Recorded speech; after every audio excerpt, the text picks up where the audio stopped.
புதிய மருத்துவ காப்பீட்டு திட்டத்திற்கான நிதி ஒதுக்கீடு குறித்து தெளிவான விவரங்கள் இல்லை என குற்றம் சாட்டியுள்ள திமுக மருத்துவ அணி செயலாளர் எழிலன் இது வெறும் விளம்பர அறிவிப்பா என கடிந்துரைத்துள்ளார்.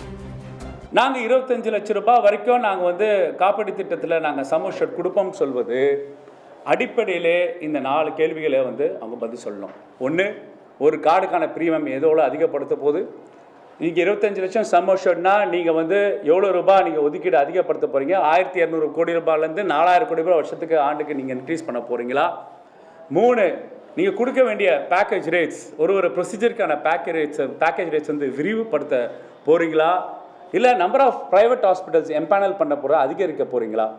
இது 4 குறிக்கோளை எட்டாமல் நீங்கள் அந்த 25 லட்சம் ரூபாய் ஒரு கார்டுக்கு நாங்கள் வாயளவில் அறிவிப்பாக இருந்தால் அது செயல் திட்டத்துக்கு ஏகுவாக இருக்கிறதா, இல்லை ஆஸ் யூஷுவல் இது ஒரு நெரேட்டிவ் பில்டிங்காக ஒரு விளம்பரத்துக்காக 110 அறிவிப்பு கொடுக்க போகிறீங்களான்னு ஒரு அடிப்படையான கேள்வியை நான் கேட்குறோம்.